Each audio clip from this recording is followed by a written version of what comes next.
Class में हमने बात की कि गुड्स किसे कहना है, every kind of movable property is a goods, और मनी एंड सिक्योरिटीज को उसमें शामिल नहीं करना है, लेकिन एक्शनेबल क्लेम और growing crop which are severed और contract to be severed, that is to be included in goods.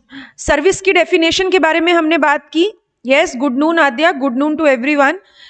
Service के बारे में हमने बात की, एनीथिंग अदर देन गुड्स वो सर्विस है, मनी एंड सिक्योरिटीज को हमें सर्विस नहीं मानना है, and activities relating to use of money जहां पर सेपरेट कंसिडरेशन चार्ज किया जाता है, दैट इज सर्विस, है ना, उसको सर्विस मानना है।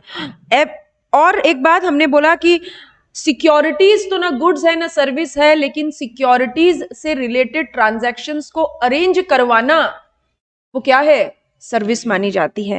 एंड हमने लास्ट बात की थी कि इमूवेबल प्रॉपर्टी ना तो गुड्स है ना सर्विस है।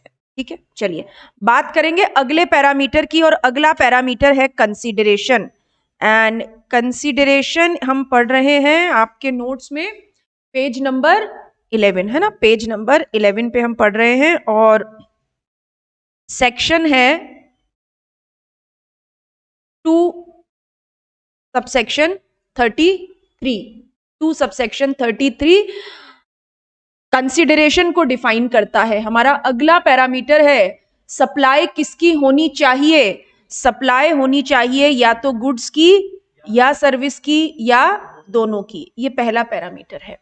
और जब भी आप सप्लाई करेंगे, सप्लाई के अगेंस्ट में कंसीडरेशन होना ही चाहिए, सप्लाई के अगेंस्ट में कंसीडरेशन होना ही चाहिए। मींस अगर कंसीडरेशन नहीं है तो फिर सप्लाई नहीं होगी, क्योंकि सप्लाई का अगला पैरामीटर कंप्लीट नहीं होता।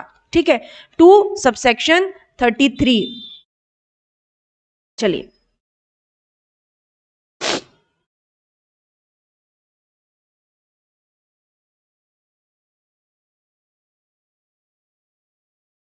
कंसीडरेशन तो भी सप्लाई मान लेंगे, वो कंसीडरेशन के एक्सेप्शंस हैं।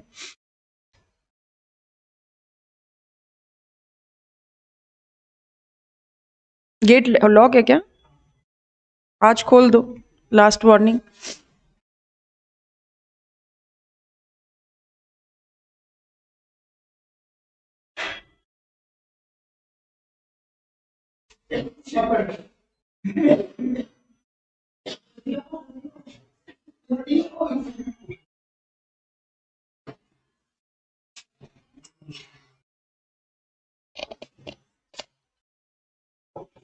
नेक्स्ट टाइम शार्प 2:20, ठीक है, अदरवाइज घर जाके रजाई में घुस के अपनी नींद एंजॉय करें। ब्रेक किस चीज का ब्रेक चाहिए, मतलब कितने में आप लोग पीजी में से आते हो? आप रूम लेके रहते हो, आप तो घर से आते हो ना? तो घर में हाँ अपना खाना लेके, मम्मी नहीं बना के देती सुबह से? अच्छा ठीक है, ओके, बट ठीक फिर भी ना, you need to manage something.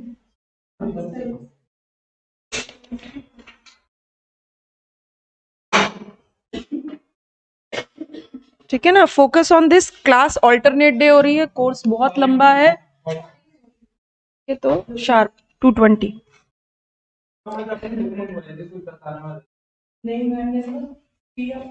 बाद लेके आना, क्वेश्चंस करेंगे। आज हम बात कर रहे हैं हमारे सप्लाई का अगला parameter, that is 2 subsection 33, and that is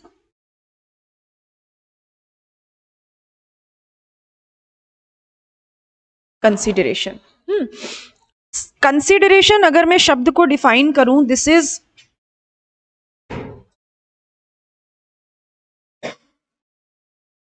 something for something. ठीक है, यानी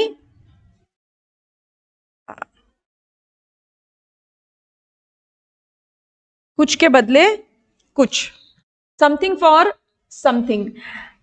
यानी जब भी आप कोई एक्टिविटी करेंगे, उस एक्टिविटी के बदले में कंसीडरेशन होना ही चाहिए। Consideration must be there. अगर कंसिडरेशन नहीं है,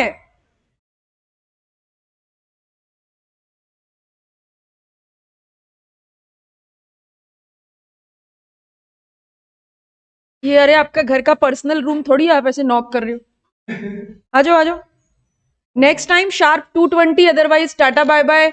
गाड़ी की चाबी लेके जाइए, बैग लेके जाइए, वो that is your concern. Class will be started 2:20 and I am not going to allow after 2:20 to anyone. Anyone means anyone, ठीक है। अभी ऐसा ही ऑर्डर करिए जो जल्दी आ जाता है। अपने घर से टिफिन लेके आइए, मार्केट में ड्राई स्नैक्स के बहुत सारे ऑप्शंस अवेलेबल होते हैं, है ना। DCC is here to provide you coaching. आपके ऑर्डर को फैसिलिटेट करने के लिए हम यहाँ नहीं है ना, बिकॉज अगर कोर्स लेट होगा तो you all people starting chasing, you all people start chasing. Course कब हो रहा है, आपने तो ये वाली डेट दी थी, आप तो बहुत पीछे चल रहे हो, ठीक है। तो वो सब आपको मैनेज करना है, कब कैसे क्या, हाँ। तो 2:20 पे शार्प क्लास के अंदर, मैं 2 मिनट फिर भी वेट करती हूँ आपके लिए। मैं क्लास 12:22 से स्टार्ट करती हूँ, ठीक है। तो वो क्या होता है कि ऐसा आप ग्रुप में एंजॉय करने जाते हैं, फिर स्नैक्स के साथ थोड़ी गपशप भी चाहिए होती है, मजा ही नहीं आता 2-4 जोक के बिना। तो हम भी इसी फेज से निकले, बट हम खुद पढ़ लिया करते थे, हमें तो हम कोचिंग नहीं जाते थे, है ना। कोर्स डिले हो जाएगा, अदरवाइज आपके लिए बोल रही हूँ, कोर्स डिले हो जाएगा। क्लास ऑल्टरनेट डे पे हो रही है and everything is on your wish. Class जल्दी चाहिए, देर तक नहीं चाहिए, पहले ये चाहिए, तो फिर हाँ, choices gives you freedom and freedom gives you responsibility. 12:20 पे क्लास के अंदर, मेरी क्लास में, मुझे बाकी नहीं पता बाकी फैकल्टीज आपको कैसे फैसिलिटेट करती है, बट मेरी क्लास में, है ना। तो रिक्वेस्ट है मेरी आपसे, ऑर्डर नहीं है। 2 सबसेक्शन 33 कंसिडरेशन हम बात कर रहे हैं, that is a something for something, कुछ के बदले कुछ होना चाहिए। यानी जब भी आप सप्लाई करेंगे, अरे नवीन आप इतने प्यारे बच्चे हो,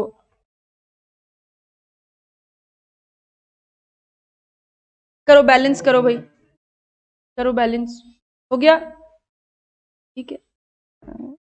कुछ लोगों की इंटरपर्सनल स्किल्स इतनी खतरनाक होती है, बोले बिना रह ही नहीं पाते हैं, होती है, ठीक है। तो क्लास में मिलनसार प्रवृत्ति नहीं दिखानी है,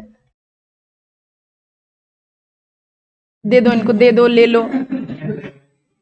और किसी को pencil, sharpener, eraser, pen, notebook, okay.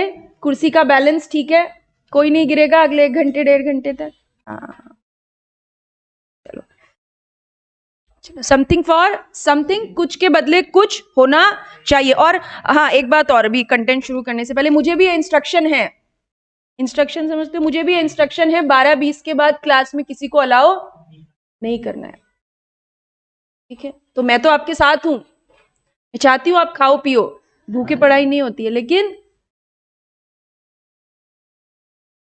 चलो, समथिंग फॉर समथिंग, कुछ के बदले कुछ, there must be the consideration, consideration होना ही चाहिए, चाहे आप गुड सप्लाई करें या आप सर्विस सप्लाई करें, है ना। या तो आप गुड सप्लाई करेंगे या सर्विस सप्लाई करेंगे, लेकिन उसके बदले में आपको कंसिडरेशन मिलना ही चाहिए, ठीक है।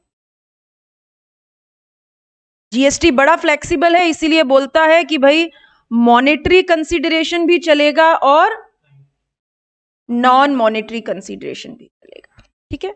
आप सप्लाई कीजिए, सप्लाई के बदले में कंसिडरेशन, मॉनेटरी भी चलेगा, नॉन मॉनेटरी भी चलेगा। और ये जो कंसिडरेशन है, ये या तो पेड हो या पेएबल हो, मतलब जिस समय आप सप्लाई कर रहे हैं उस समय या तो कंसिडरेशन पे हो चुका हो या फिर वो पेएबल हो। पेएबल हो मतलब पे होना होगा बाद में। कैसे, देखिए, ये हमारे बबलू, ठीक है।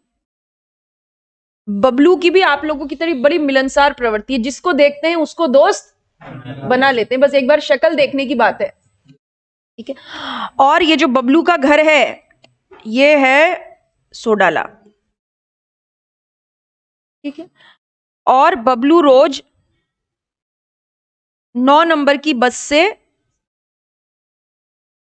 हाँ अपने घर में ट्रेवल करते हैं। तो इनकी क्लास खत्म हुई 2 PM DCC से, और ये कहां चढ़े? बस में। बस में एक बहुत प्यारा सा बच्चा था, ठीक है, और बहुत अच्छा गाना गाता था, बहुत बढ़िया गाना गाता था, ठीक है। तो बहुत अच्छा गाना गा रहा था। बबलू ने पूछा, बच्चे ने पूछा बबलू से कि भैया कौन सा वाला सुनोगे? तो बोले वो डीजे वाले बाबू तेरा मेरा गाना बजा दे, वो वाला गाना सुनाओ। और बबलू बच्चा शुरू हो गया, बहुत जोर जोर से गा रहा था, और बबलू भी सीट बजा बजा के सुन रहे थे, वंस मोर कह रहे थे। अब आ गया सोडाला बस स्टॉप। बस को तो रुकना पड़ेगा और बबलू को उतरना पड़ेगा, क्योंकि घर तो खुद ही के जाने मिलता है, दूसरे के घर जाना अलाउड नहीं है। तो बबलू अब बस से उतर गए, और जो बच्चा था उसने बबलू भैया की शर्ट पकड़ ली, हाँ जोर जोर से शर्ट पकड़ ली, और बोले भैया किधर? बोले किधर मतलब किधर? अपने घर, ठीक है। तुझे क्या शक्ल से मैं ऐसा वैसा दिखता हूं? मैं अपने घर जा रहा हूं।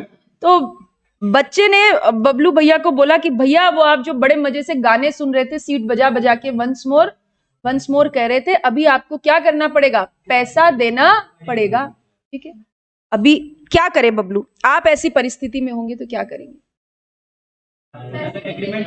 हाँ, आसपास के पैसेंजर को देखेंगे, सारे बस के लोग क्या कर रहे होंगे? बबलू को घूर रहे होंगे जोर जोर से कि कैसा मतलब, हाँ कैसा दुष्ट आदमी है, एक छोटे बच्चे को 50 रुपए नहीं दिए जा रहे इससे।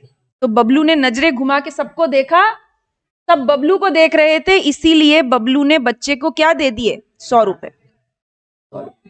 50 देने लगा, बोले भैया आप ही रख लो। तो कितने?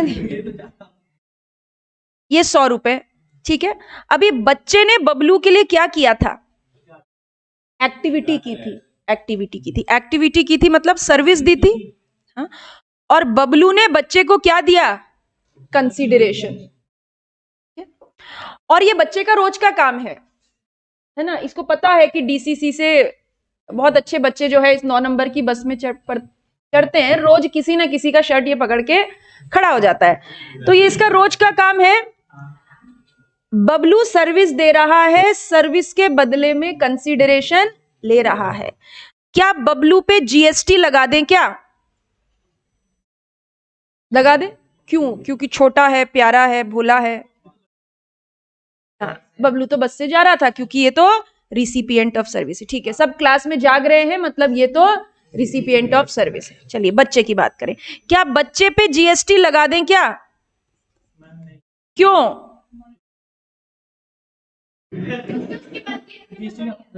क्योंकि उसके पास GST नंबर नहीं है। मान लेते हैं, अज्यूम है,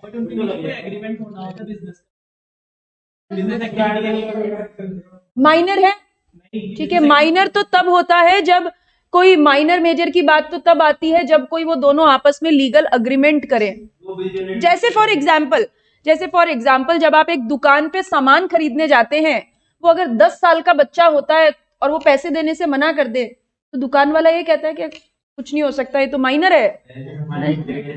नहीं होता ना, तो माइनर मेजर की यहाँ कोई बात नहीं, क्योंकि दोनों के बीच में as per Indian contract act कोई ऑफर, कोई एक्सेप्टेंस नहीं है, ठीक है। अब बच्चा छोटा है, बच्चा भोला है, बच्चा मासूम है, इस बात से कोई फर्क नहीं पड़ता। फर्क किस बात से पड़ता है कि बबलू और बच्चे के बीच में कॉन्ट्रैक्चुअल रेसिप्रोकेसी नहीं थी। कॉन्ट्रैक्चुअल रेसिप्रोकेसी का मतलब जिस समय एक्टिविटी हो रही थी, जिस समय बच्चा गाना गा रहा था, क्या उस समय कंसीडरेशन का एलिमेंट एग्जिस्ट करता था? क्या क्या दोनों के बीच में ऐसी म्यूचुअल अंडरस्टैंडिंग थी क्या कि तुम गाना गाओगे तो मैं, ऐसी कोई म्यूचुअल अंडरस्टैंडिंग थी? कोई नहीं थी। यानी कंसीडरेशन का एलिमेंट एग्जिस्ट नहीं करता था। देखिए, कंसीडरेशन पेड हो सकता है, पेएबल हो सकता है, चलेगा, लेकिन जिस समय एक्टिविटी हो रही है उस समय कंसीडरेशन का एलिमेंट एग्जिस्ट करना चाहिए। ठीक है, जैसे सिंपल फॉर एग्जाम्पल, आप एक दुकान पे जब सामान लेने जाते हैं, वो शॉपकीपर क्या है? Supplier of goods. ठीक है, जैसे ही आप दुकान की सीढ़ियां चढ़ते हैं और बोलते हैं भैया बुक दिखाना या एक नोटबुक देना या एक कलर्स देना, वॉट एवर इट इज, आप दोनों के बीच में एक कॉन्ट्रैक्चुअल रेसिप्रोकेसी होती है, एक म्यूचुअल अंडरस्टैंडिंग होती है कि अगर आपने सामान लिया तो आपको पैसा देना पड़ेगा। पैसा देना पड़ेगा मतलब कंसीडरेशन का एलिमेंट एग्जिस्ट करता है। ये हो सकता है आप उसी समय पे करके आए या आप बोल दो कि मैं 2 दिन बाद दूंगा। ठीक है, हम क्या बोल रहे हैं? There is a one concept A plus C. A stands for activity. Activity मतलब कुछ करना है आपको, कुछ सप्लाई करनी है, चाहे वो गुड्स या सर्विस। और C stands for कंसीडरेशन। यानी जीएसटी लगने के लिए हमेशा मुझे क्या चाहिए? A plus C। A plus C। C मतलब कंसीडरेशन का एलिमेंट सप्लाई के टाइम एग्जिस्ट करना चाहिए। एक्टिविटी प्लस कंसीडरेशन, जिस समय कंसीडरेशन हो रहा है उस समय, जिस समय एक्टिविटी हो रही है उस समय कंसीडरेशन का एलिमेंट एग्जिस्ट करना चाहिए। अभी इसी केस को अगर हम चेंज करें और बबलू को बच्चे का गाना इतना पसंद आया कि बबलू ने बोला कि 2 दिन बाद, हाँ, आफ्टर 2 days मेरे घर पे क्रिसमस पार्टी है। ठीक है, मेरे सारे दोस्त आएंगे डीसीसी वाले, 1 घंटे बढ़िया बढ़िया गाने सुना देना, मैं तेरे को 500 रुपए दे दूंगा। नाउ जिस समय अब बच्चा गाना सुनाएगा उस समय बबलू और बच्चे के बीच में कंसीडरेशन का एलिमेंट एग्जिस्ट करता है। आप अपने आसपास किसी भी सिचुएशन को कंसीडर करके देख लीजिए। आपने घर पे कारपेंटर बुलाया, आपने बोला ये मेरी स्टडी टेबल ठीक कर दे। आपके और उसके बीच में कॉन्ट्रैक्चुअल रेसिप्रोकेसी है। कॉन्ट्रैक्चुअल रेसिप्रोकेसी का मतलब मैं ये नहीं कह रही आप कागज पे लीगल एग्रीमेंट करेंगे, वो ऑफर और एक्सेप्टेंस नहीं, दोनों के बीच में एक implied by way of conduct एक म्यूचुअल अंडरस्टैंडिंग है कि अगर कारपेंटर ने टेबल ठीक की तो आप उसको पैसा देंगे। कंसीडरेशन होना ही चाहिए, मतलब कंसीडरेशन का एलिमेंट होना ही चाहिए, या तो पेड हो या पेएबल हो, या तो कंसीडरेशन आज दो या कुछ समय बाद दो, लेकिन कंसीडरेशन होना चाहिए। ठीक है, ये बात समझ में आई? कोई डाउट? देखिए, यानी हमने एक बात पढ़ी थी जब हमने चार्जिंग सेक्शन पढ़ा था, सेक्शन 9 सबसेक्शन 1, हमने चार्जिंग सेक्शन पढ़ा था। Central goods and service tax shall be levied on supply of all intra-state goods or service or both, excluding alcoholic liquor for human consumption, on value as determined under section 15। यानी on a value का मतलब इस activity के बदले में जो consideration मिल रहा है, ये कंसीडरेशन ही क्या है? एक्टिविटी की वैल्यू है। ये कंसीडरेशन ही क्या है? एक्टिविटी की वैल्यू है। यानी जब ध्रुव कोचिंग क्लासेस में आप क्लासेस ले रहे हैं, व्हाट वी आर डूइंग, हम आपको सर्विस दे रहे हैं, हम आपको सर्विस दे रहे हैं, और जब हम आपको सर्विस दे रहे हैं तो आप जो हमको कंसीडरेशन देंगे वो क्या है, हमारी सर्विस की वैल्यू। ठीक है, यानी हमारी सर्विस की वैल्यू क्या, आपको कोई पूछे what is the value of CMA inter coaching classes, what you said, it is 42,500।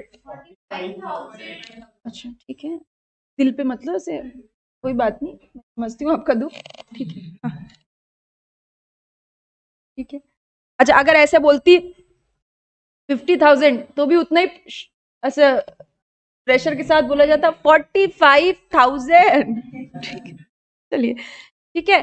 तो या आप दुकान से कोई सामान खरीद के लाते हैं तो दुकान वाला आपको सामान देता है, उसके बदले में जो आप पैसा देंगे वही क्या है, उसकी वैल्यू। ठीक है, तो जब हम कहते हैं जीएसटी वैल्यू पे लगेगा, इस बात का मतलब ही क्या है, जब भी आप सप्लाई करेंगे, सप्लाई के बदले में जो कंसीडरेशन मिल रहा है वही उसकी वैल्यू है, चाहे वो मॉनेटरी है या फिर वो नॉन मॉनेटरी है। ठीक, इतनी बात समझ में आई, यहां तक कोई कंफ्यूजन? ठीक, तो आप लिखिए, ये बात लिखिए। ऐसा ये A+C बनाइए, ऊपर तो बबलू और बच्चा है, इसको तो अच्छा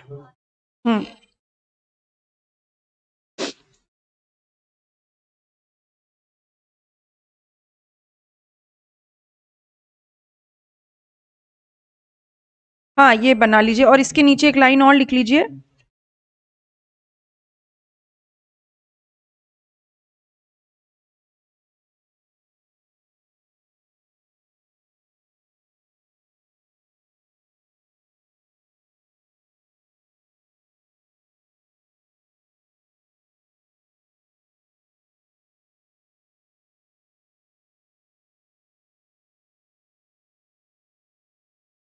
अच्छा अच्छा ओके, एक second.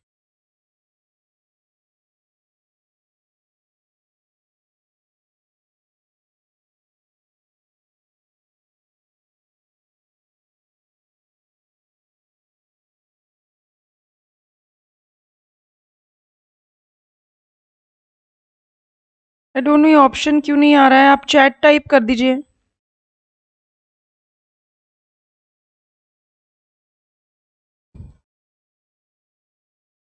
Adya I this option is not coming here, आप चैट टाइप कर दीजिए, I will read and answer you.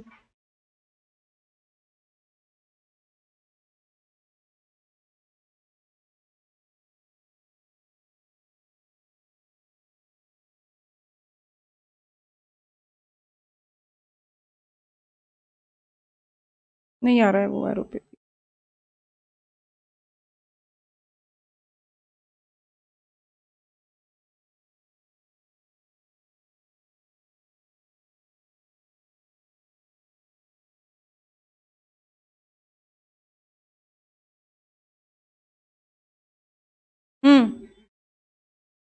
Okay आद्या आप पूछ सकते हैं, बोलिए, you can unmute your self and ask, बोलिए क्या पूछना है।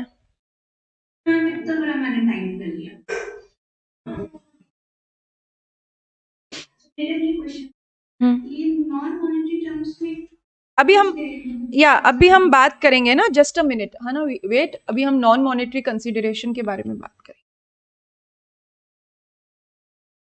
हाँ ओके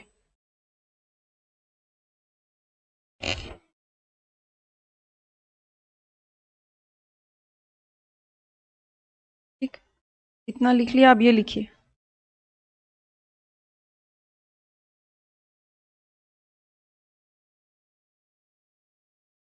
हाँ उसके बाद ये एग्जाम्पल नहीं, बस ये लिख लीजिए। To subsection 33 consideration.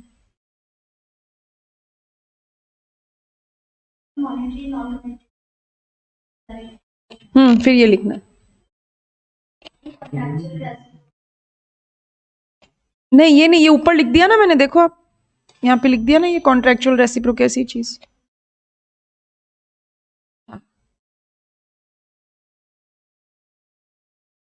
नोट करिए।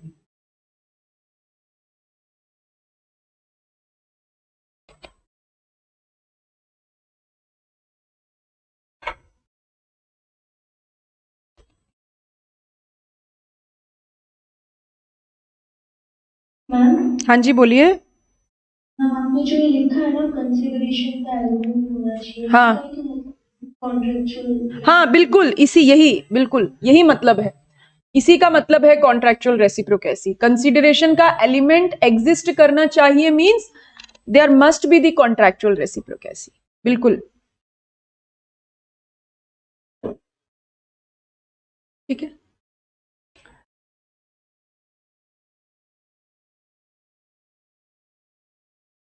नाउ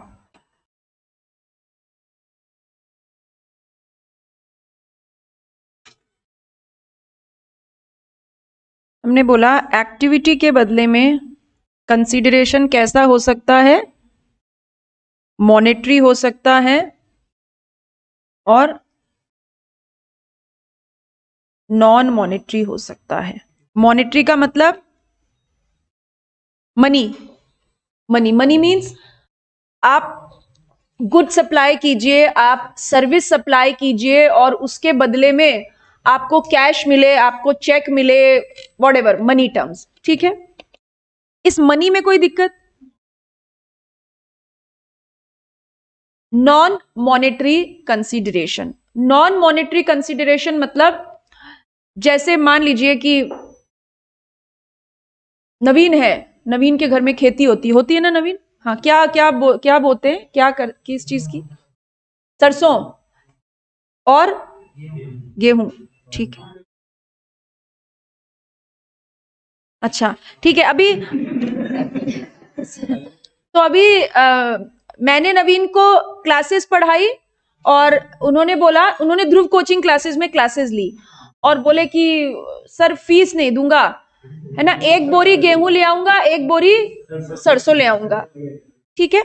यानी यानी हमने जो इनको सर्विस दी उसके बदले में इन्होंने हमें कैसा कंसीडरेशन दिया?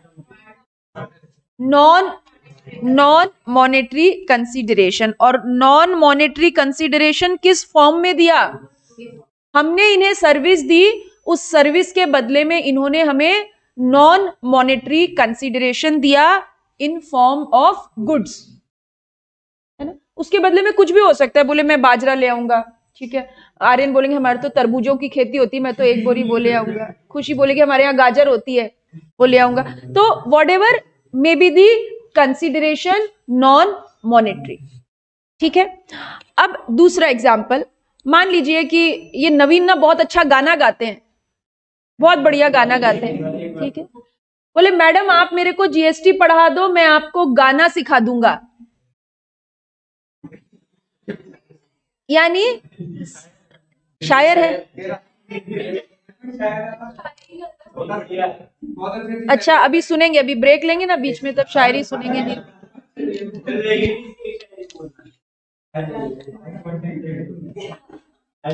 बस आपकी कला के बहुत कदरदान है यहाँ पे, ठीक है। हाँ तो मुद्दे पे आ जाते हैं।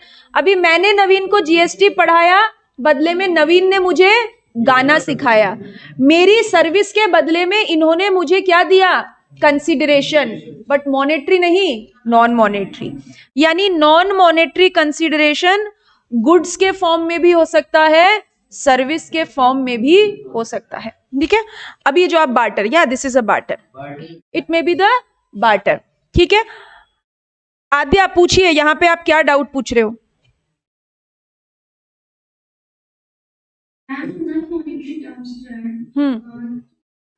जो वैल्यू होगा हाँ आपने सर्विस प्रोवाइड किया, हम्म आपका वैल्यू सेम होना चाहिए। आप ऐसे मान के चलिए कि से फॉर एग्जाम्पल मैंने इनको ध्रुव कोचिंग क्लासेस में इन्होंने सर्विस ली, इन्हें जीएसटी पढ़ाया गया और उसके बदले में ये हमें क्या लाके देंगे? 1 बोरी सरसों और 1 बोरी गेहूं, ठीक है। अब आप बोलेंगे कितना वैल्यू का गेहूं लाके दें, कितना वैल्यू का सरसों लाके दें? तो ध्रुव कोचिंग क्लासेस जब आर्यन को सर्विस देती है, आर्यन हमें कितनी फीस देते, this is a value of our services, है ना। वैल्यू आप कैसे डिसाइड करेंगे? जितनी जो हम सर्विस दे रहे हैं उसके लिए किसी दूसरे व्यक्ति के लिए उस सर्विस की क्या वैल्यू है, ठीक। जो वैल्यू अमाउंट टर्म में है उतने बराबर का इनको सरसों, उतने बराबर का इनको गेहूं लाके देना पड़ेगा। यानी किसी भी गुड्स की और किसी भी सर्विस की कोई ओपन मार्केट वैल्यू होती है या नहीं होती है? Open market value means value for all, market में जो भी उसकी वैल्यू है उसके बराबर हमको इनको गुड्स देना पड़ेगा। यहां तक आद्या बात समझ में आई? मैम मतलब आप जो सर्विस प्रोवाइड कर रहे हैं उसके बदले जो इंसान आपको देगा पे हाँ, करेगा हाँ, उसका एक मॉनेटरी वैल्यू होना चाहिए। हाँ, एक मॉनेटरी वैल्यू होना चाहिए। और कैसे डिसाइड करेंगे monetary value? Non monetary consideration को मनी टर्म्स में कन्वर्ट किया जाएगा। क्या बोला मैंने? नॉन मॉनेटरी कंसीडरेशन को मनी टर्म्स में कन्वर्ट किया जाएगा। कैसे करेंगे वो हम आगे वैल्यूएशन में सीखेंगे, ठीक है? यानी एक सेकेंड, एक मेरी बात पूरी होने दो फिर आप पूछना। या तो आपके एक्टिविटी के बदले में मॉनेटरी कंसीडरेशन हो, और अगर कंसीडरेशन नॉन मॉनेटरी है तो फिर उसको मनी टर्म्स में कन्वर्ट करना पड़ेगा as per provisions of GST law. अब बोलिए आद्या। अगर वो जैसे कि उसने आपको वो अनाज दिया, हाँ, तो आपने जो सर्विस प्रोवाइड उसकी कम वैल्यू कर दिया, जैसे हम ईडी में करते हैं ये उसको डीम्ड वापस करते हैं। अच्छा, ठीक है, ठीक है। हाँ सुनिए, जैसे मान लीजिए डीसीसी प्राइवेट लिमिटेड और ये हमारे बहुत वैल्यूएबल कस्टमर नवीन, ठीक? तो डीसीसी प्राइवेट लिमिटेड क्या हो गया? सप्लायर ऑफ सर्विस, और नवीन हो गए रिसिपिएंट ऑफ सर्विस। हमने इनको क्या दिया? सर्विस, ठीक है? इस सर्विस की ओपन मार्केट वैल्यू है 45,000। ये ओपन मार्केट वैल्यू शब्द आपको समझ में आया आद्या? यानी अगर हम किसी और को सर्विस देते तो कितना पैसा लेते?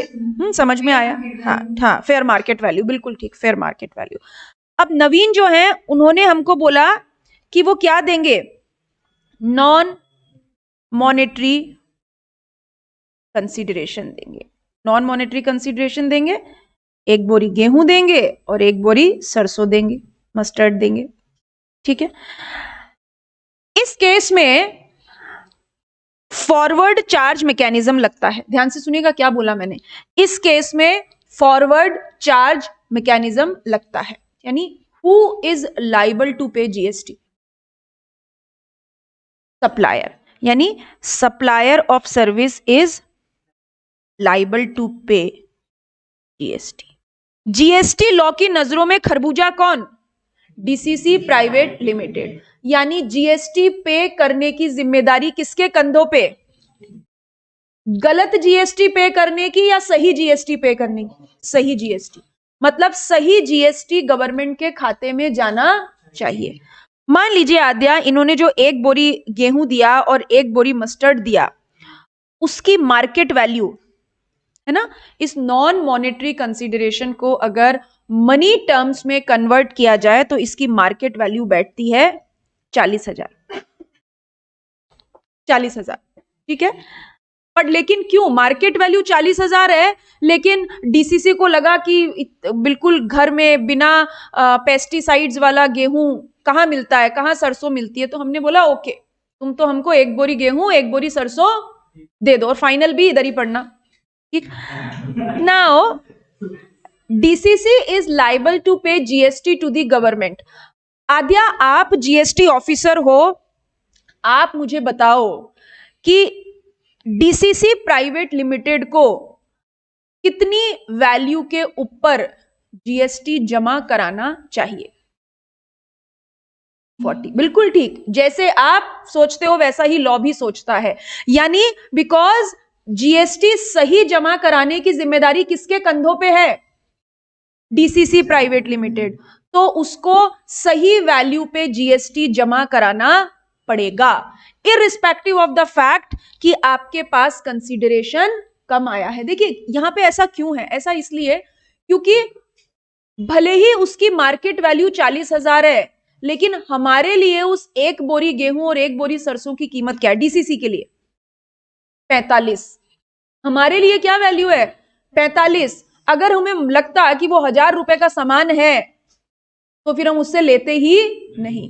तो डीसीसी को जो जीएसटी जमा कराना पड़ेगा वो ओपन मार्केट वैल्यू पे जमा कराना पड़ेगा। और बेटा ये सब हम ना वैल्यूएशन रूल्स में पढ़ेंगे, ये सारी चीजें वहां पे आएगी। अभी आपके कंसर्न के लिए अगर नॉन मॉनेटरी कंसीडरेशन होता है तो उसको क्या किया जाता है? Convert in money terms. उसको मनी टर्म में कन्वर्ट किया जाता है। कैसे? As per valuation rules. Valuation rules के हिसाब से बहुत सारे रूल्स बने हुए हैं, ठीक है। चलो ये आप नोट कर लीजिए ऐसा, फिर हम आगे बढ़ेंगे। ये एग्जाम्पल नहीं, बाकी का line.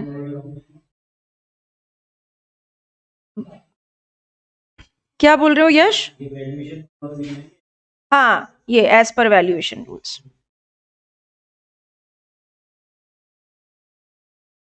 As per valuation rules.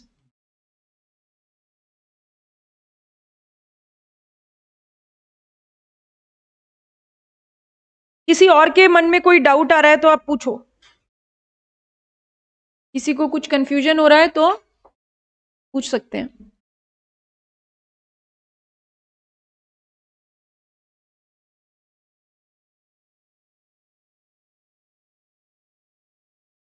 कुछ डाउट? चंदन कुमार पूछ सकते हो, कुछ भी डाउट नहीं है। हाँ, जब उसने 45,000 कमाए नहीं तो 45 पे जीएसटी क्यों देगा? बिल्कुल आप ठीक, बिल्कुल सवाल बहुत अच्छा सवाल है। क्यों देगा 45 पे जीएसटी? देखिए, या तो दो ऑप्शन है, या तो आप ये प्रूफ करिए कि मेरे पास कंसीडरेशन ही 40,000 आया है, सप्लायर, ठीक है। देखिए मैंने क्या बोला, टैक्सेबल पर्सन इज अ खरबूजा, कटना उसे ही है। जैसे फॉर एग्जाम्पल आप कुछ इनकम कमाते हैं, क्या गवर्नमेंट ऑफिसर आपको कहता है क्या आके कि इतना टैक्स जमा करा देना चंदन भैया इस बार? आपने पैसा कमाया, आपकी जिम्मेदारी है सही इनकम टैक्स गवर्नमेंट को जमा कराना, ठीक है। क्योंकि मोदी जी मानते हैं हम और आप बहुत ईमानदार हैं, सही टैक्स सेल्फ असेस करना, खुद ही असेस करके जमा कराएंगे। तो टैक्सेबल पर्सन के कंधों पे भी ये जिम्मेदारी है कि वो सही जीएसटी गवर्नमेंट को जमा कराए, ठीक है। आपको लगता, देखिए एक बात बताइए कि सब बच्चों से 45,000 ले रहे हैं फीस, नवीन से एक बोरी गेहूं और एक बोरी सरसों क्यों ले रहे हैं? क्यों ले रहे हैं? क्योंकि हम ये मानते हैं कि इनके सामान की वैल्यू भी 45 के बराबर है। लेकिन आप तो अड़ गए, नहीं, ये नवीन बहुत प्यारे बच्चे, बहुत भोले बच्चे हैं, ऐसा हमेशा मुस्कुराते रहते हैं, है ना, ऑलवेज स्माइलिंग, कभी चेहरे पे गुस्से वाले एक्सप्रेशन आते ही नहीं, बहुत अच्छे लगते हैं ये क्लास में बैठे हुए, ठीक है। एक लाइवली हैप्पी माहौल हो जाता है इनके रहने से। कभी कभी आते हैं ये, पर जब आते हैं तो हैप्पी माहौल हो जाता है इनके आने से। अगर डीसीसी ये प्रूफ कर दे कि हाँ हमने तो इनसे कंसीडरेशन ही 40,000 लिया है, प्रूफ करना पड़ेगा, एविडेंस देने पड़ेंगे। अगर आप प्रूफ कर सकते हो तो फिर आप 40 पे जीएसटी दो। बट इन केसेस में क्या होता है, it is not easy to proof. Reason behind it, आप कैसे प्रूफ करोगे? पहली बात, उन्होंने नॉन मॉनेटरी कंसीडरेशन दिया है। अगर 40,000 का चेक देते ना लाके तो मान लेते आप सबसे 45,000 लिए हैं इनसे। लेकिन इन सिचुएशंस में it is not easy to proof. ये सामान लेके आए, अब या तो वो आप अनाज मंडी जाइए, कोई वैल्यूएशन बिल बनवा के लाओ, तो गवर्नमेंट ये बोलती है why you are favouring him, आपके रिश्तेदार हैं? नहीं, जैसे चंदन वैसे नवीन, जितने अच्छे बच्चे चंदन उतने अच्छे बच्चे नवीन। चंदन 45 क्यों दे और नवीन 40? तो इन सिचुएशन में इजी नहीं होता प्रूफ करना। तो वैल्यूएशन रूल ये कहते हैं कि अगर नॉन मॉनेटरी कंसीडरेशन कहीं पे होता है तो फिर जीएसटी किस पे देना पड़ता है? ओपन मार्केट वैल्यू, जो मेरी सर्विस की open market value. Until and unless proof कर दें, एविडेंस लेके आ जाए तो बात हो जाए। अभी ठीक, कन्विंस? ठीक है, मतलब इनसे कितना लेना चाहिए? 45 लेना चाहिए। ठीक है, कुछ और डाउट किसी को? ठीक है, चलिए अब एक बात, कंसीडरेशन। अच्छा, कंसीडरेशन अगर नहीं होगा, if consideration is not available means, ऐसा लिखूं इसे, if A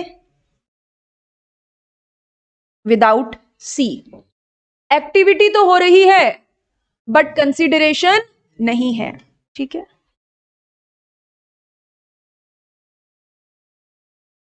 no GST.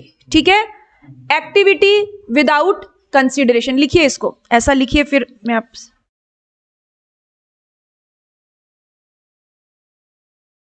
Activity without consideration, no GST.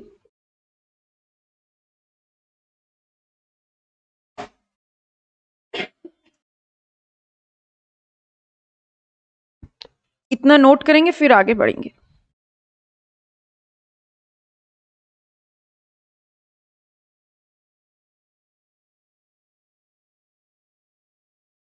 ठीक है, देखिए हेमा मालिनी को सब जानते हैं, वो सबकी ड्रीम गर्ल है, सबकी अपनी अपनी होती है लेकिन वो सबकी ड्रीम गर्ल है ना। तो अब हेमा मालिनी है, हेमा मालिनी को स्टार स्क्रीन अवार्ड्स में लाइफ टाइम अचीवमेंट अवार्ड मिला। क्या बोला मैंने? Hema Malini receives lifetime achievement award for ₹50 lakh. उनको स्टार स्क्रीन अवार्ड्स में लाइफ टाइम अचीवमेंट अवार्ड मिला 50 लाख का। ठीक है, अभी हेमा मालिनी मान के चलते हैं वो टैक्सेबल पर्सन भी हैं, और वो जो मूवीज में काम करती थी वो क्या था? सप्लाई ऑफ सर्विस, वो सर्विस देती थी।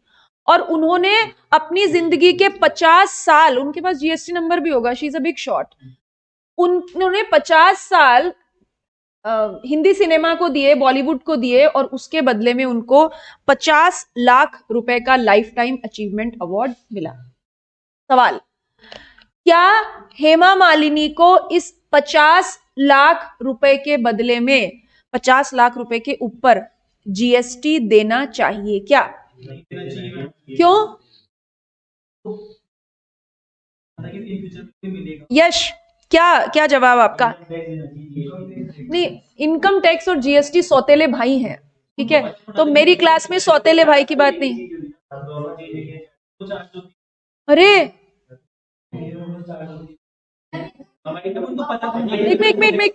एक सेकंड, पर्दा हटाएंगे, पर्दा हटाएंगे। इनकम टैक्स और हटाओ, इनकम टैक्स और जीएसटी का एक दूसरे से कोई लेना देना नहीं है। ठीक है, जिस रेस्टोरेंट में अभी आप ऑर्डर करने गए थे, कहाँ गए थे, कौन से रेस्टोरेंट में? चाय पानी। अच्छा ठीक, अच्छा ठीक है, मैं कोई बात नहीं, चाय पानी। ठीक है, हाँ बिल भी है ना? अच्छा, चाय पानी ग्रिल, ओके ठीक है, मैं आपकी भावनाओं को समझ रही हूँ। चाय पानी ग्रिल और चाय पानी कॉफी जो भी था, अभी वो रेस्टोरेंट वाला जीएसटी में रजिस्टर्ड है, उसने आपको, अरे मान ले जीएसटी में रजिस्टर्ड है और उसने आपको बिल दिया। ठीक है, आपने उसे पैसा दिया, ठीक, अपनी कमाई पे वो इनकम टैक्स देगा या नहीं देगा? देगा, वो इनकम टैक्स देगा और बिल पे जीएसटी भी चार्ज किया। इसका मतलब क्या? इनकम टैक्स अपनी पॉकेट से इनकम टैक्स डिपार्टमेंट को दे रहा है जीएसटी। तो ये स्टेटमेंट कभी नहीं देना कि कोई दोनों टैक्स कैसे देगा। अगर मान लो आप कचौरी खा के भाग आते वहां से, उसने बिल फाड़ दिया, लेकिन आप बहुत चतुर बच्चे हो, बोले आज मैराथन करेंगे, आप कचौरी खाए और सब साथ में, क्योंकि 12:20 के बाद आए तो गेट बंद मिलेगा, तो फिर उस फाड़े हुए बिल पे क्या उस फाड़े हुए बिल पे उस बंदे ने आपसे जीएसटी कलेक्ट कर पाया क्या? लेकिन ही इज लाइबल टू पे, यानी नहीं नहीं नहीं ऐसा नहीं होता, कैंसिल नहीं होता, सीरियल नंबर चलते हैं बिल में।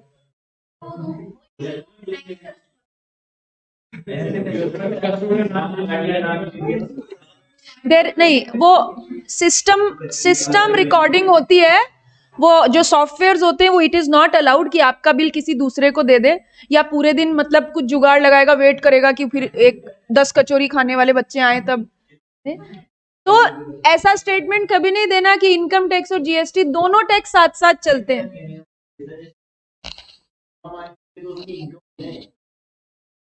हर सप्लायर ऑफ सर्विस के लिए, हर सप्लायर ऑफ गुड्स के लिए लिया गया पैसा इनकम ही होती है, ये भी इनकम है।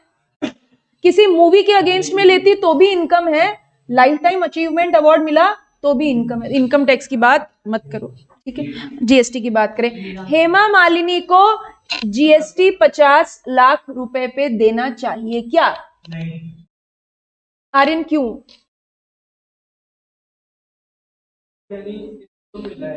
हाँ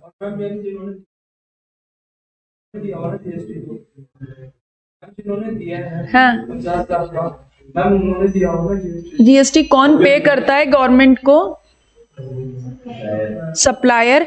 इस पूरे केस में सप्लायर ऑफ सर्विस कौन है? ठीक है, और कोई? एनीवन? मैम ये रिवर्स चार्ज मैकेनिज्म नहीं होता है, नहीं। दिव्यांशु कहते हैं उसको नहीं पता था कि उसको लाइफ टाइम अचीवमेंट अवार्ड, ठीक है, ये life time achievement award Hema Malini को क्यों मिल रहा है? उन्होंने जो एक्टिविटीज की थी, उन्होंने 50 साल हिंदी सिनेमा को दिए, उन सर्विसेज के बदले में ये 50 लाख मिल रहा है। बट जब वो सर्विस दी जा रही थी उस समय ये कंसीडरेशन का एलिमेंट एग्जिस्ट, ठीक है, अदरवाइज तो आशा पारिक को भी लगता था मुझे मिलेगा, मीना कुमारी को भी लगता था मुझे मिलेगा, लेकिन जिस समय सर्विस दी जा रही थी उस समय ये कंसीडरेशन का एलिमेंट एग्जिस्ट नहीं करता था। यानी ये क्या है? ये है कंसीडरेशन विदाउट एक्टिविटी, है ना? कंसीडरेशन विदाउट एक्टिविटी, क्योंकि ये पैसा जो मिल रहा है वो किसी ऐसी एक्टिविटी के बदले में नहीं मिल रहा जब एक्टिविटी की थी और ये एग्जिस्ट करता था, नहीं। इस पर्टिकुलर कंसीडरेशन के बदले में कोई एक्टिविटी नहीं है, कोई एक्टिविटी फॉर्म नहीं हुई, कोई एक्टिविटी एग्जीक्यूट नहीं हुई, ठीक है, क्योंकि जिन मूवीज में उन्होंने काम किया था उसका पैसा तो उन्हें बराबर मिला ही था। तो this is C without A. It is a consideration without act. हाँ, no GST. अभी बातें, एक सेकेंड लिखिए, नो GST। आपके स्टडी मटेरियल का एग्जाम्पल है, एग्जाम में आ सकता है। बोलो, नहीं समझ आया? अच्छा ठीक है, देखिए एक सेकेंड। 1960 से लेके 1990 तक हेमा मालिनी ने मूवीज में काम किया। यानी हेमा मालिनी ने उस दौरान क्या किया? एक्टिविटी की। इस एक्टिविटी के बदले में उन्हें कंसीडरेशन मिला था या नहीं मिला था? मिला था, ठीक है। इस एक्टिविटी के बदले में उन्हें कंसीडरेशन मिला था, यानी ये एक्टिविटी और ये कंसीडरेशन का काम यहीं पे खत्म हो गया या नहीं हो गया? हो गया, ठीक है। 2021 में उनको एक कंसीडरेशन मिल रहा है ना, कंसीडरेशन, ठीक है। इस कंसीडरेशन के बदले में क्या हेमा मालिनी ने कोई एक्टिविटी की है क्या इस कंसीडरेशन के बदले में? इसके बदले में कोई एक्टिविटी नहीं की। क्योंकि इसके बदले में कोई एक्टिविटी नहीं की तो ये कंसीडरेशन जीएसटी के दायरे में नहीं आएगा। कारण हमने क्या बोला, जीएसटी लगने के लिए ऑलवेज मेरे पास क्या कॉम्बिनेशन बनना चाहिए, ए प्लस सी। एक एक्टिविटी मैं करूं और उस एक्टिविटी के समय पर, ध्यान दीजिएगा क्या बोल रही हूं, एक्टिविटी के समय पर कंसीडरेशन का एलिमेंट एग्जिस्ट करना चाहिए, चाहे वो पेड हो या पेएबल हो। मान लीजिए जिस समय हेमा मालिनी वो 50 साल मूवीज में काम कर रही थी, उसी समय उनको ये बोल दिया जाता कि अगर 2021 तक आप जिंदा रही तो हम आपको क्या देंगे, लाइफ टाइम अचीवमेंट अवार्ड। अब मुझे बताओ, अब कंसीडरेशन के बदले में एक्टिविटी हुई या नहीं हुई? कोई बात नहीं, बहुत पहले, जीएसटी पहले बाद में रीजनेबल टाइम नहीं बोलता।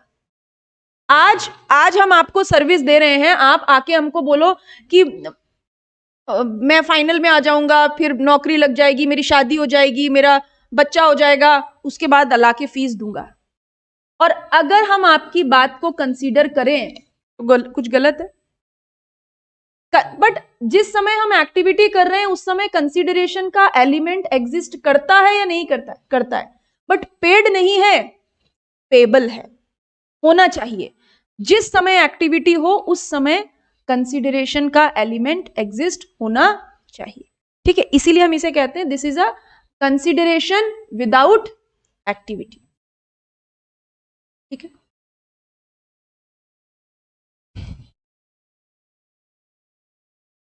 आपने एक शो देखा है, अभी आपने बोला कि दूसरा एग्जाम्पल ए विदाउट सी का, है ना। एक एंड टीवी आया करता था, एंड टीवी, उस पे एक शो एयर हुआ करता था, भाभी जी घर पे है, 24 घंटे आता था। हाँ, अभी भी आता है क्या पता नहीं, है ठीक है। हाँ, तो कई लोगों का बड़ा फेवरेट विभूति जी उसमें होते थे, और वो, है ना। तो कभी भी पूरे दिन में कभी भी ऑन करो, फ्री। आप उस चैनल, अभी होता है ना वो पर्टिकुलर चैनल्स का पैसा देते हैं, उस चैनल का कोई पैसा नहीं लगता था, ठीक है। एंड टीवी का कोई पैसा नहीं लगता था, और जब भी आप टीवी चलाओ बाय डिफॉल्ट वही चैनल चलेगा, बिकॉज दैट इज फ्री। अब वो टीवी चैनल वाले आपको सर्विस दे रहे थे या नहीं दे रहे थे? दे रहे थे। लेकिन उस सर्विस के बदले में क्या आप कंसीडरेशन दे रहे थे? नहीं, ठीक है, कोई कंसीडरेशन नहीं था, यानी नो जीएसटी, नो। यानी फ्री शोज ब्रॉडकास्टेड, जो भी फ्री शोज ब्रॉडकास्ट होते हैं उनके ऊपर जीएसटी नहीं लगता। क्यों? Because it is a example of A without C, it is activity without consideration, it is activity without consideration. ये सब एग्जाम्पल्स आप स्टार मार्क के साथ नोट करेंगे, मॉड्यूल के एग्जाम्पल हैं, 40 मार्क्स में वन लाइनर क्वेश्चंस में पूछ लिए जाते हैं। हाँ, free shows broadcasted, scroll up करूं एक सेकेंड।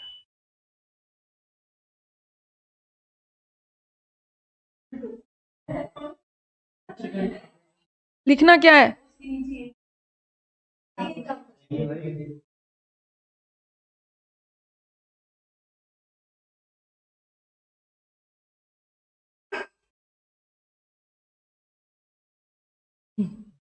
हाँ जी, बोले मोनिका।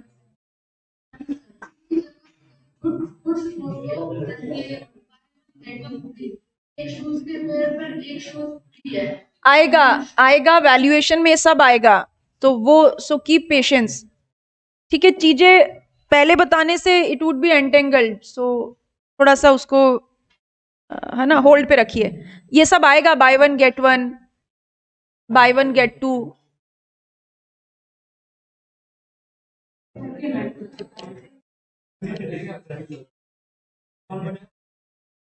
अभी अभी आते बिग बॉस। चलो आप, मैं बिग बॉस को बुलाती, पर अभी पहले बुला लेते हैं।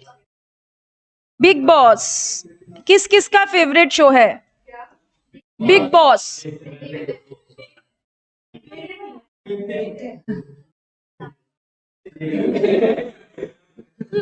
चाहे चाहे बिग बॉस ले लीजिए, चाहे खतरों के खिलाड़ी ले लीजिए, व्हाटएवर, है ना, खतरों के खिलाड़ी, ठीक है। अब मुझे एक बात बताइए, ये जो बिग बॉस के पार्टिसिपेंट्स होते हैं, है ना, ये क्या करने आते हैं वहां पे? आपको एंटरटेन करने। उनका काम क्या है? एंटरटेनर्स। वो आपको एंटरटेन करने आते हैं। उनको ऐसे 3 महीने फालतू घर में बैठे रहते हैं क्या?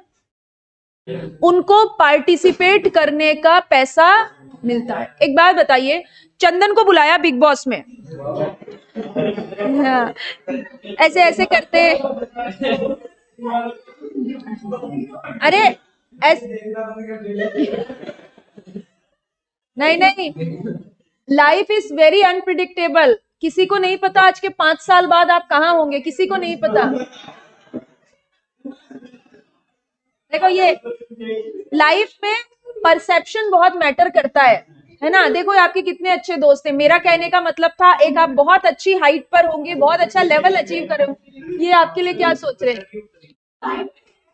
तो हाँ, टॉक्सिक दोस्तों से दूर रहे। हाँ, आगे आके बैठे हैं, ठीक है, यस, ठीक है। तो शांति, अभी हमने बोला बिग बॉस के जो पार्टिसिपेंट्स हैं, जो आप अभी पूछ रहे थे ना, उससे रिलेटेड निशांत, बिग बॉस में जो आप निशांती हो ना, तो निशांत कौन है? अच्छा, ये तो हमारी क्लास के मौसमी फल है, कभी कभी आते हैं। हाँ? ठीक है, आप बहुत हंस लिया, आपका खून बढ़ गया, तो अब हम बिना ब्रेक के 1:50 तक पढ़ेंगे। सुनिए शुभम, आपका जो सवाल था, ठीक है, अभी सहेलियों वाली बातें क्लास के बाहर जाके ना, इसीलिए गेट खुला रहता है। तो जो बिग बॉस में पार्टिसिपेट करने आ रहे हैं, उन पार्टिसिपेंट को पार्टिसिपेट करते समय पता होता है ना कि पार्टिसिपेशन के लिए हमें ये मिलेगा। प्राइस दूसरी चीज होती है। बिग बॉस विनर को जो प्राइस मिलता है वो तो अलग है। जो लोग वहां पे पार्टिसिपेट करते हैं, 4 महीने तक आपको इतना अच्छा अच्छा बातें सुना के आपको एंटरटेन करते हैं, देखते, मैं भी नहीं देखती, पर ये मुझे कंसेप्ट पता है। खतरों के खिलाड़ी देखा है? पैसा मिलता है उनको, ऐसे थोड़ी ऊपर से नीचे छलांग लगा देते हैं फ्री में, ठीक है। तो नहीं पता तो अभी बताती हूँ। Big boss, dance India dance, आजा नचले, वो नचले बलिए और भगवान जाने जो भी, इन सब रियलिटी शोज में जो भी पार्टिसिपेंट्स आकर पार्टिसिपेट करते हैं, उनको पार्टिसिपेशन का पैसा मिलता है। तो जिस समय वो पार्टिसिपेट कर रहे हैं, हम उन्हें क्या बोले? वो क्या कर रहे हैं? एक्टिविटी। इस एक्टिविटी करते समय उनको पता है या नहीं है, कंसीडरेशन मिलेगा पार्टिसिपेशन का। जीतने की तो बात और है, पार्टिसिपेशन का कंसीडरेशन मिलेगा, पार्टिसिपेशन का। तो क्या बोले? It is A without C, C without A, और what? A plus C. Activity भी है, और एक्टिविटी के समय कंसीडरेशन का एलिमेंट एग्जिस्ट भी करता है। तो फिर क्या होगा? बिग बॉस पे जीएसटी। ये तो एक बात। अब बिग बॉस के विनर को मिले 1 करोड़, ठीक है। तो जिस समय वो लोग पार्टिसिपेट कर रहे हैं, ये उनको पता होता है या नहीं होता है कि अगर हम में से कोई जीता, चंदन को पता है पहले से, मन में इनके बहुत अच्छी अच्छी फीलिंग आ रही है, दिल गार्डन गार्डन हो रहा है कि अगर मैं बिग बॉस जीत गया, ठीक है, तो डीसीसी में मुझे फूल माला के साथ तो स्वागत होगा ही होगा, साथ में 1 करोड़ रुपए भी मिले। Winner, he is a winner. तो जिस समय ये पार्टिसिपेट कर रहे हैं, उस समय 1 करोड़ रुपए का एलिमेंट एग्जिस्ट करता है या नहीं करता है? श्योर, लेकिन करता तो है। हमें यही चाहिए, एक्टिविटी, और एक्टिविटी के समय पे कंसीडरेशन का एलिमेंट। तो जब आप बिग बॉस की बात करेंगे, डांस इंडिया डांस की बात करेंगे, कौन बनेगा करोड़पति की बात करेंगे, इन इन ऑल दीज केसेस अगर पार्टिसिपेशन के पैसे मिल रहे हैं और पार्टिसिपेशन के समय आपको पता है कि जीत गए तो पैसा मिलेगा, this is all covered under GST. Hema Malini को लाइफ टाइम अचीवमेंट अवार्ड पे जीएसटी नहीं लग रहा क्योंकि पता नहीं था, लेकिन बिग बॉस के जो पार्टिसिपेंट हैं वो विनिंग राशि पे जीएसटी देने के लिए लाइबल होंगे। आर्यन, बिग बॉस के पार्टिसिपेंट्स में who is service provider? Participants are service provider, और सर्विस के बदले में क्या ले रहे हैं? कंसीडरेशन। तो who is liable to pay GST?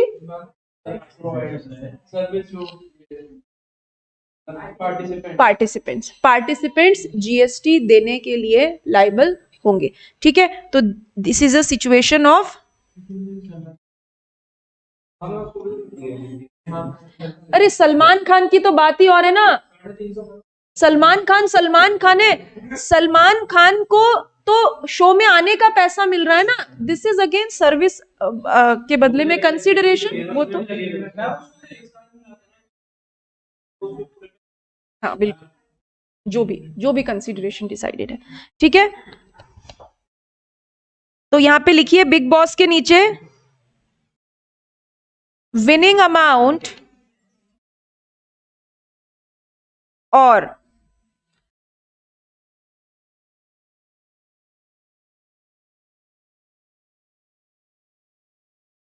Winning amount और अमाउंट, अरे एग्जाम में सबको अपना अपना पेपर करना पड़ता है और रिजल्ट भी इंस्टीट्यूट इंडिविजुअली डिक्लेयर करता है। तो आपके अच्छे वेल विशर्स से दूर रहे, सेल्फिश बने क्लास में। विनिंग अमाउंट और amount received for participation in reality shows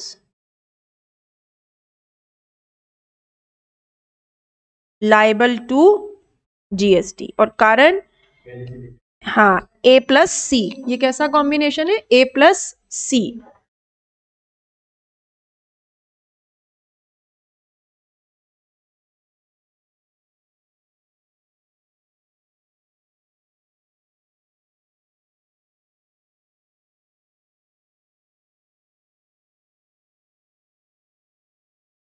लिख लिया? विनिंग अमाउंट और amount received for participation in reality shows liable to GST.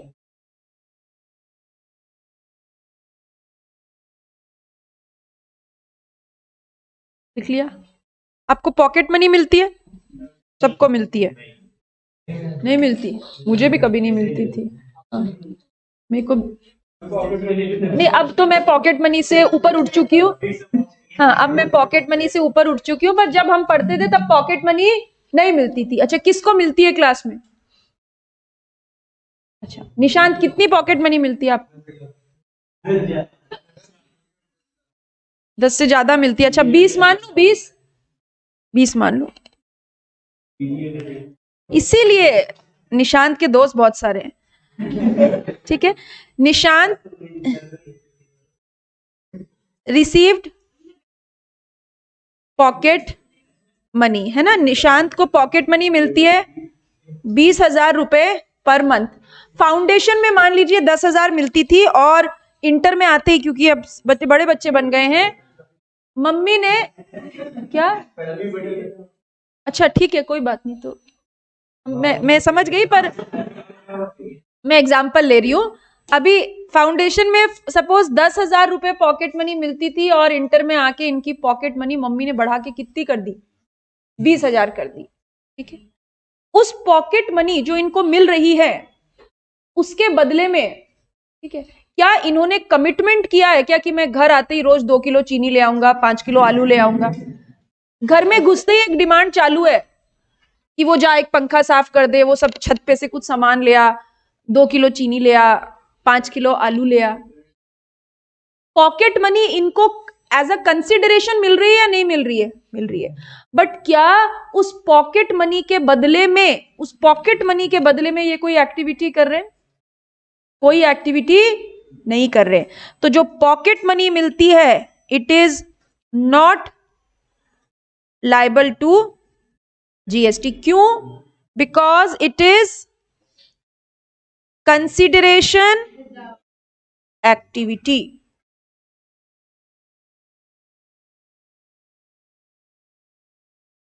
It is a consideration without activity.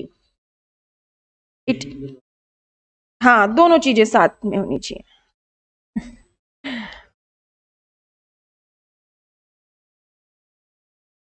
ये सब आपके स्टडी मटेरियल के एग्जाम्पल्स हैं, एग्जाम में आ सकते हैं, बार बार बोल रही हूं, ठीक है? तो वो निशांत को कितनी पॉकेट मनी मिलती है इस पे मत जाइएगा, अपने उसकी पॉकेट मनी उसके काम आएगी, अपने तो क्या काम आएगा? Not liable to GST.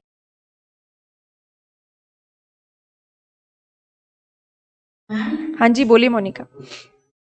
Module में इसका प्रश्न कहाँ पर दिया है? मैं बताऊंगी आपको, हम क्लास में मॉड्यूल ओपन करेंगे, क्वेश्चंस भी करेंगे, है ना? 2 दिन का टाइम दीजिए, उसके बाद हम मॉड्यूल क्लास में करेंगे, ठीक है? अभी आपके पास 2 मिनट का ब्रेक है, 2 मिनट के ब्रेक के बाद वापस, ठीक है? तो आप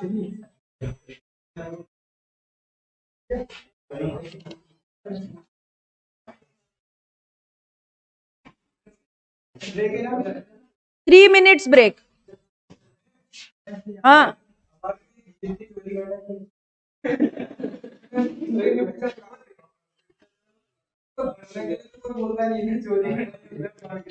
चोरी नहीं बोलो ना, प्लानिंग बोलो, टैक्स प्लानिंग।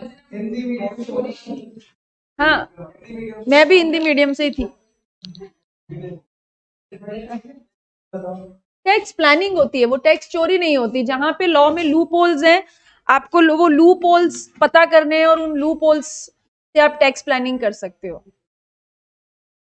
वो स्टडी मटेरियल नहीं है ना, वो सीएमए का कोर्स कंटेंट नहीं है। सीएमए के कोर्स कंटेंट में स्टडी मटेरियल पढ़ाना पड़ता है ना, इसलिए नहीं सिखाते।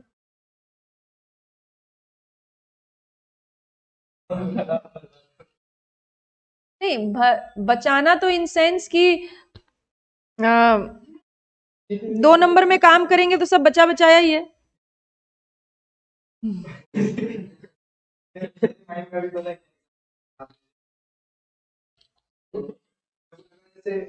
उसने कोई मूवी बना 10 लाख रुपए, लाख तो भी अवार्ड करके। देखो क्या होता है ना, बिकॉज ये लोग, जैसे एक चाय की दुकान वाला है या एक पान की दुकान वाला है, आप क्या मानते हो वो पान की दुकान वाला क्या 2-4 पान बेचता है?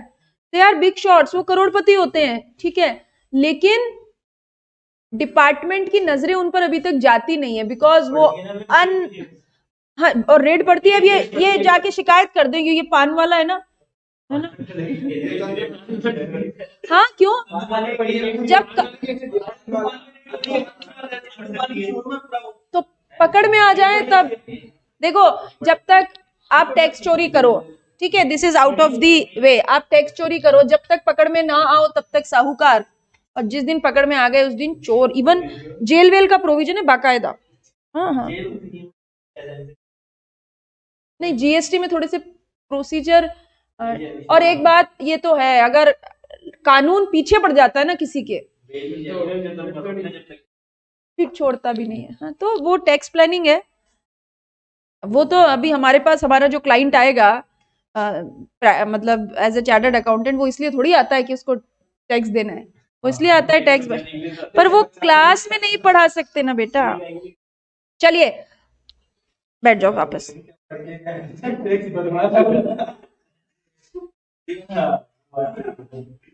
चलिए आप बैठ जाओ वापस जगह पे।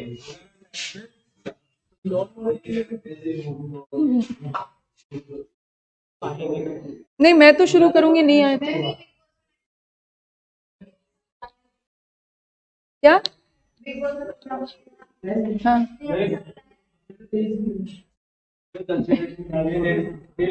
हाँ बिल्कुल बिल्कुल, हाँ हाँ बिल्कुल, ये कोई लॉ में लिखी हुई बात नहीं है, ये लॉ में लिखी हुई बात नहीं है।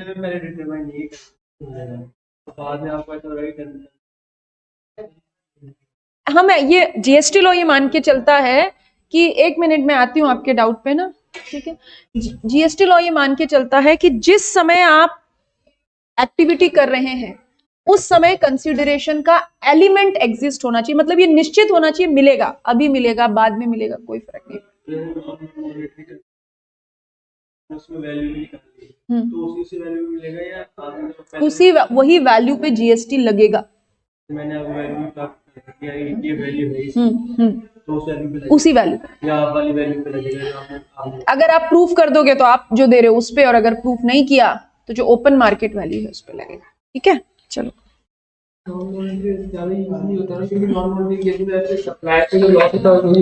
हाँ कम, पर लॉ में तो प्रोविजन करके रखना पड़ता है ना। अगर हम ऐसे बैठो बैठो, नॉन मॉनेटरी दे रहा है, ज्यादा नॉन मॉनेटरी, मॉनेटरी लेकिन नॉन मॉनेटरी दे रहा है वो।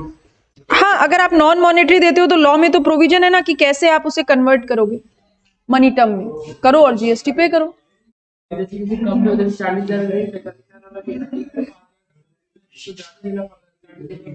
उसके केवल उतना नहीं ना, हाँ, तो वो ओपन मार्केट वैल्यू तो हम ये मान के चलते हैं जो हम सर्विस दे रहे हैं और उसके बदले में जो सामान मिल रहा है उसकी वैल्यू 45,000 के बराबर ही है, ऐसा मानना पड़ता है।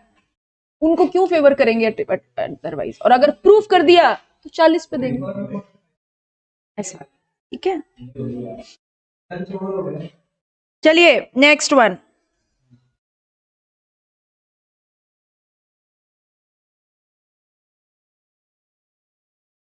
ठीक है।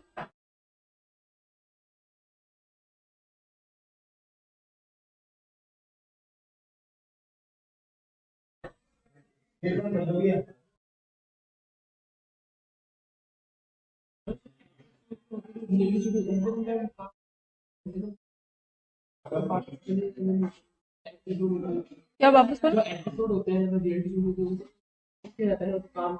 कॉन्ट्रैक्ट बन गया उनके बीच में तो वैसे ही लीगल कॉन्ट्रैक्ट होता है, तो कॉन्ट्रैक्ट में तो आपने पढ़ा है कंसीडरेशन होना ही चाहिए, बिना कंसीडरेशन के तो लीगल कॉन्ट्रैक्ट बनता ही नहीं, है ना।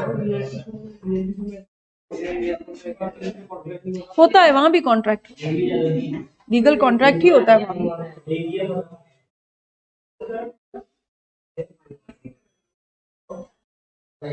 चलिए, हमने बात की नॉन मॉनेटरी कंसीडरेशन, अभी नॉन मॉनेटरी कंसीडरेशन पे कुछ बात और।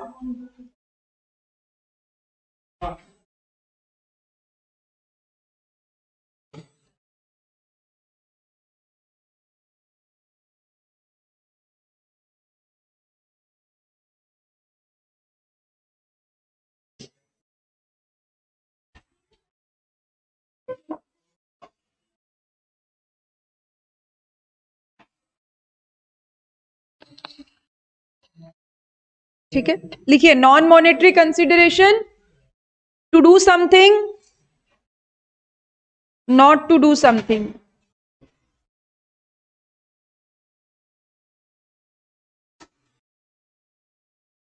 Non monetary consideration, to do something, not to do something.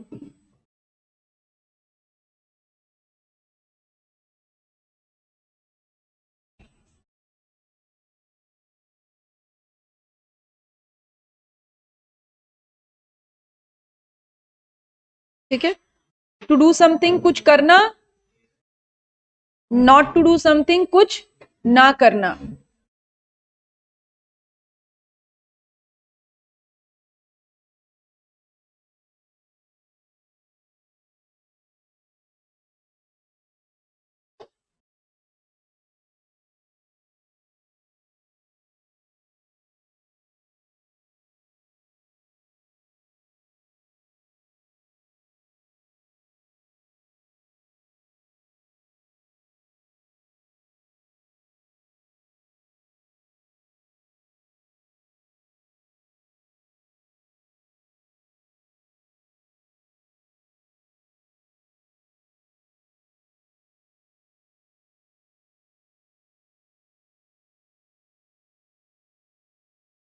कुछ करना, कुछ ना करना।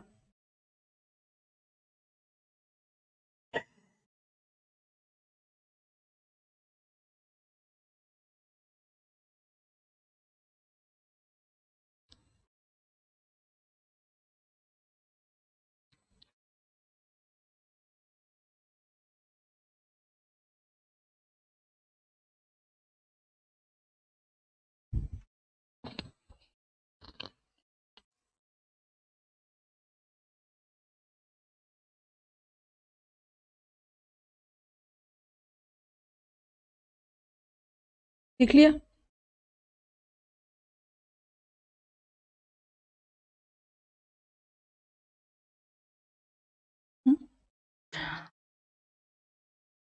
आप सबने इंडियन कॉन्ट्रैक्ट एक्ट पढ़ा है फाउंडेशन में, इंडियन कॉन्ट्रैक्ट एक्ट पढ़ा है। अभी इंडियन कॉन्ट्रैक्ट एक्ट में आपने पढ़ा है कि जो ऑफर होता है डूइंग समथिंग और एब्सटेन फ्रॉम डूइंग समथिंग, पढ़ा है? कुछ करना या कुछ ना करना, है ना, हो सकता है। तो सबसे पहले बात करते हैं, हम जब भी किसी एक्टिविटी की बात करते हैं, सर्विस की बात करते हैं, तो सर्विस दो तरीके की हो सकती है, टू डू समथिंग और नॉट टू डू समथिंग। कुछ करना या कुछ ना करना, ठीक है। हम कुछ करके भी किसी को सर्विस दे सकते हैं और कुछ ना करके भी हम किसी को सर्विस दे सकते हैं, ठीक है। से फॉर एग्जाम्पल, ये नवीन ना बहुत घर जाते हैं, बार बार घर जाते हैं, इनको हरियाणा की याद आ जाती है, ठीक है। तो मैंने इनको बोला कि हम आपको सीएमए की कोचिंग देंगे, ठीक है। व्हाट वी डू, हम आपको सीएमए की कोचिंग प्रोवाइड करेंगे। बोले इसके बदले में, बोले इसके बदले में आपको अगले 6 महीने घर नहीं जाना है। क्या बोला मैंने? हम आपको सीएमए की कोचिंग देंगे, यानी व्हाट वी आर डूइंग, हम इनको क्या दे रहे हैं? सर्विस।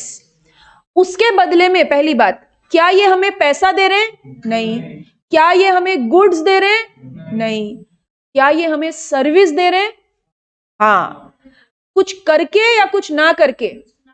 कुछ ना करके। तो इनका कंसिडरेशन किस फॉर्म में हुआ? मॉनेटरी या नॉन मॉनेटरी?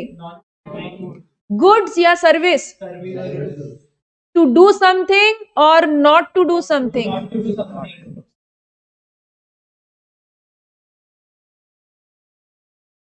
जैसे मैंने इनको बोला कि हम आपको सीएमए की कोचिंग देंगे, ठीक है। बोले इसके लिए मुझे क्या करना पड़ेगा, पैसे दूं? मैंने कहा नहीं नहीं, पैसे नहीं चाहिए। तो बोले कि गेहूं और सरसों की बोरी ला दूं? मैंने कहा नहीं, वो भी नहीं चाहिए, ठीक है। तो बोले आप कीड़े लगे हुए ला देते हो, हर बार हमने ट्राई किया आपको, नहीं वो भी नहीं चाहिए, ठीक है। तो बोले फिर क्या करूं? मैंने कहा आप ना अगले 6 महीने घर नहीं जाएंगे। अभी ये हमें क्या दे रहे हैं? पैसा दे रहे हैं? नहीं। गुड्स दे रहे हैं? नहीं। सर्विस दे रहे हैं? हाँ। कुछ करके या कुछ ना करके? कुछ ना करके। ये हमें कुछ ना करके means he is abstaining himself for doing something. ये अपने आप को किसी चीज को करने से रोक रहे हैं, कुछ नहीं कर रहे हैं।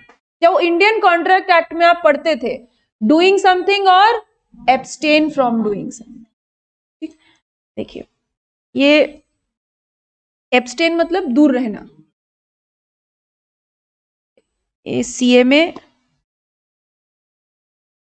बबलू और एक है सीएमए बंटी, बबलू और बंटी। और ये हमारी है रिलायंस इंडस्ट्रीज लिमिटेड, ठीक है। रिलायंस इंडस्ट्रीज लिमिटेड राजस्थान में एक कॉस्ट अकाउंटेंट को अपनी कॉस्ट ऑडिट देना चाहती है, ठीक है। और फीस है 10 लाख। और 2 ही लायक सीएमए हैं, एक तो सीएमए बबलू है और दूसरे सीएमए बंटी। यानी ये कॉस्ट ऑडिट या तो किसको मिलेगी? सीएमए बबलू को या सीएमए बंटी को। सीएमए बबलू ने सीएमए बंटी को क्या बोला? Not to bid, not to bid. CMA Bablu ने सीएमए बंटी को बोला कि तुम रिलायंस की कॉस्ट ऑडिट के लिए बिड नहीं लगाओगे, मतलब अप्लाई नहीं करोगे, ठीक है। सीएमए बंटी ने कहा इसके बदले में तुम क्या करोगे? बबलू ने कहा मैं तुम्हें क्या दूंगा, 7 लाख रुपए। 7 लाख। बंटी ने सोचा बड़ा ही बेवकूफ है, ये काम करके 10 लाख रुपए लेगा, मुझे तो बिना काम किए ही 7 लाख रुपए मिल रहे। बबलू और चतुर है, बोले एक बार अगर इसका पत्ता साफ तो अगली बार फिर से, क्योंकि मैं एक्सपीरियंस्ड हो जाऊंगा। ठीक है, अभी ये जो यहां पे हमारे बंटी हैं, ये क्या कर रहे हैं, बबलू को क्या दे रहे हैं, बंटी क्या कर रहे हैं बबलू के लिए, service. Service to do something और not to do something, not to do, ये कुछ ना करके सर्विस दे रहे हैं, और इसके बदले में इन्हें क्या मिल रहा है, 7 लाख रुपए कंसीडरेशन। यानी यहां पर बंटी कौन हो गए, सप्लायर ऑफ सर्विस, और बबलू रिसीवर। बंटी ने एक सर्विस दी, किस फॉर्म में, नॉट टू डू समथिंग, यानी इन्होंने क्या किया, ही रिफ्रेन हिमसेल्फ, उन्होंने क्या किया, अपने आप को किसी चीज से दूर रखा, अपने आप को किसी चीज से दूर रखा। तो जब हम नेगेटिव एक्टिविटी के बारे में बात करते हैं, नेगेटिव सर्विस के बारे में बात करते हैं, तो this is one form, refrain, किसी काम से दूर रहना। ठीक है, दूसरा एग्जाम्पल, यश ने नवीन को बोला कि नवीन तू मैम को मना कर दे, ठीक है, कि मैं तो घर जाऊंगा, 6 महीने में 6 बार जाऊंगा, मैं तो 6 महीने में 6 बार जाऊंगा। ठीक है, now what Naveen is doing, ध्यान दीजिएगा, व्हाट नवीन इज डूइंग, ये यश के लिए कुछ कर रहे हैं या कुछ नहीं कर रहे हैं, ध्यान से, क्या कर रहे हैं, कुछ कर रहे हैं, ये कुछ कर रहे हैं कि मैं 6 महीने में 6 बार घर जाऊंगा, इसके बदले में इन्हें क्या मिला, पैसा। ठीक,